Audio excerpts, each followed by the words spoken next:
بسم اللہ الرحمن الرحیم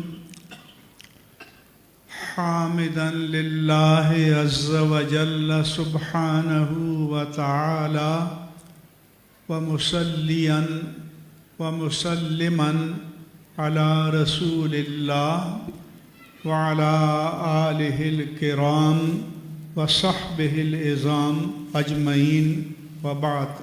آپ ترجمہ پڑھیں تو صحیح العقیدہ عالم کا ترجمہ پڑھیں، آپ ترجمہ پڑھیں تو امام اہل سنت مجدد دین و ملت امام احمد رضا خان قادری محدث بریلی کا ترجمہ پڑھیں، مفسر شہیر اور محدث کبیر علامہ غلام رسول سعیدی رحمہ اللہ تعالیٰ کا ترجمہ پڑھیں، غزالی زماں حضرت علامہ سید احمد سعید شاہ کاظمی کا ترجمہ پڑھیں۔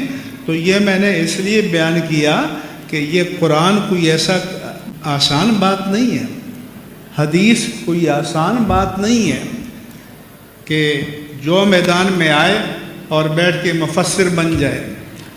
آج ہی میں پڑھ رہا تھا، میں ملائک پر لکھ رہا تھا تو غلام احمد پرویز نے کہا کہ ملائکہ کا یعنی کوئی خارج میں وجود نہیں ہے، ملائکہ کوئی مستقل بذات مخلوق نہیں ہے۔ وہ لکھتا ہے کہ خیر کی قوتوں کو ملک کہا گیا ہے اور شر کی قوتوں کو شیطان کہا گیا ہے، اور یہی سر سید احمد خان نے لکھا۔ اور اگر ہم جدید پڑھے لکھے لوگوں کے سامنے سر سید کا یہ بیان کر دیں تو ان کو غصہ آ جائے گا، لیکن ہم دین کی عظمت کو کسی پر قربان نہیں کر سکتے۔ سر سید احمد خان نے یہاں تک کہا جب انہوں نے معراج پر بحث کی اور ساری معراج کی حدیثوں کو اکٹھا کیا، پھر کہا کہ یہ حدیثیں اگر صحیح بھی ہوں جرح و تعدیل کے اصول کے مطابق تو ہم سمجھیں گے کہ صحابہ کو فہم میں غلطی ہو گئی، یعنی وہ معراج جسمانی کا انکار کرنا چاہتا ہے جیسے پرویز نے کیا، جیسے سر سید کرتے ہیں۔ شبلی نے بھی معراج جسمانی کا اقرار نہیں کیا۔ تو سر سید کہنے لگے کہ جو لا آف نیچر ہے، قانون فطرت ہے، وہ اٹل ہے، ان چینجبل ہے، ناقابل تغیر ہے۔ تو اس کے نزدیک ایک اگر وزنی چیز اوپر جائے اور اگر آلات کی مدد سے نہ ٹھہرایا جائے تو وہ اوپر نہیں ٹھہر سکتی، نیچے آئے گی۔ تو پھر ہم کیسے مان لیں کہ اللہ کے رسول آلات کی مدد کے بغیر آسمانوں سے چلے گئے، سدرہ تک چلے گئے، وہاں سے ماورا چلے گئے؟ تو انہوں نے کہا کہ ہم کہیں گے کہ صحابی کو سمجھنے میں غلطی ہو گئی، اور سائنس کا اصول جو ہے وہ انچینجبل ہے، قانون فطرت انچینجبل ہے۔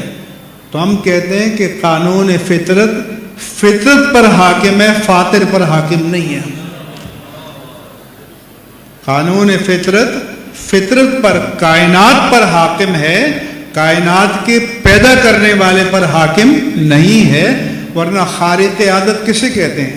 خارق عادت جو معجزہ ہے اسی کو کہتے ہیں کہ جو سبب اور مسبب، علت اور معلول کا جو تانا بانا ہے تو اس کو معجزہ توڑ دیتا ہے، قانون فطرت کو توڑ دیتا ہے، اور اللہ کی قدرت غالب آ جاتی ہے۔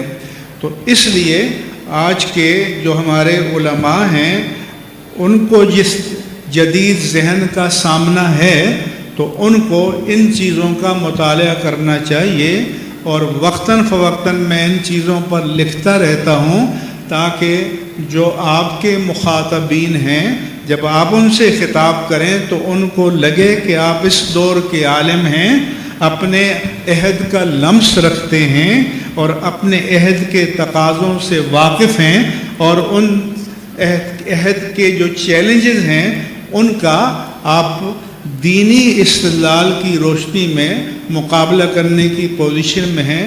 جیسے ہمارے علماء کرام نے بتایا، آپ میں سے ہر فرد کا، تمام حضرات کا دل و جان سے شکریہ اللہ تعالیٰ آپ کو اجر عطا فرمائے۔